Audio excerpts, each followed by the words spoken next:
Here to talk to us about points of agreement and disagreement in the Arkansas legislature are Representative Dan Greenberg, who is a Republican from Little Rock, and Representative Steve Harrelson, a Democrat from Texarkana.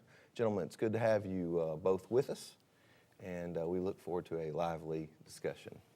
Yes, and as you know, David and I come from different ideological perspectives, and yet we try to find places where we can agree, and where we disagree, we try to find places where we can discuss it amiably. And one reason we wanted you on the show this week, or this month I should say, is that Representative Greenberg, you tend to come from the more conservative side of things, and Steve, you have a pretty progressive record, and you are the Democratic Majority Leader in the House.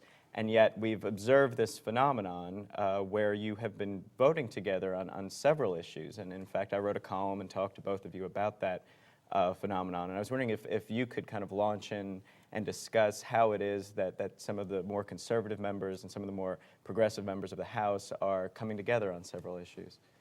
I don't think it has much to do at all with political ideology. I think a lot of it has to do with, we have a lot of the same backgrounds. So we represent areas that are, I guess same urban versus rural background, and we just, I guess, come together on a lot of the same issues. Mm-hmm. Representative Greenberg? I'll go along with that. One thing that's related to that, I think, is that often there's kind of a presumption in the House of Representatives that once a bill makes it out of committee, that you're going to vote for it. And I didn't realize that was the presumption when I started serving in the House of Representatives, and I kind of thought that, unless there's a strong reason to pass a bill, then maybe there's a pretty strong argument to vote against it. And as a consequence, I think a lot of people in the House found that a little bit mysterious because, as I say, the presumption is that you're going to vote for something once it makes it onto the floor. And I didn't realize that some people would take it in a bad way once I occasionally voted no on measures. Mm-hmm. Well, just to follow up, though, on a philosophical matter, there is a somewhat libertarian streak, though, that seems to identify where it is that these two groups tend to come together, especially civil liberties issues. And Steve, I know that's a passion of yours. It is. I'm always going to side with the Constitution, especially the First Amendment. But I think what we've seen so far in this session, I think Dan may agree on this, is that there's a huge libertarian streak in the state of Arkansas, and especially on the issues of free speech and others where we've come together. Open government, I think, are the key votes that we've made where we've sided together.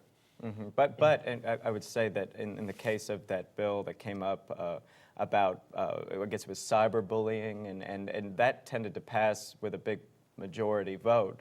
However, I think you two both lined up against it, again, on the grounds of civil liberties. Am I right about that? Well, liberty is it's a core Arkansas value and a core American value. And of course, I think when you actually read the first draft of that cyberbullying bill, you saw that if somebody creates a disturbance in such a way to bring ridicule on somebody else, then that could create disciplinary measures. And I read that bill and I thought, gee, apparently that means if a student's making fun of a teacher because, say, the teacher's bald, and then someone else starts laughing and that disrupts a class, well, that's a pretty serious hammer to discipline somebody.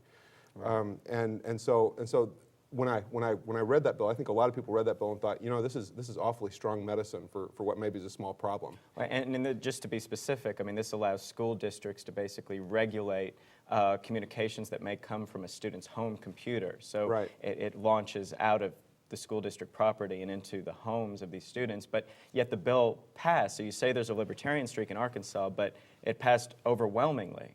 I think a lot of that goes back to the point that Dan made about people voting for bills once they reach the floor. One of the biggest problems I had with that legislation is that it did extend into the home, and when you're monitoring children's activities on the internet and MySpace and things like that, where their parents should be doing, I think we've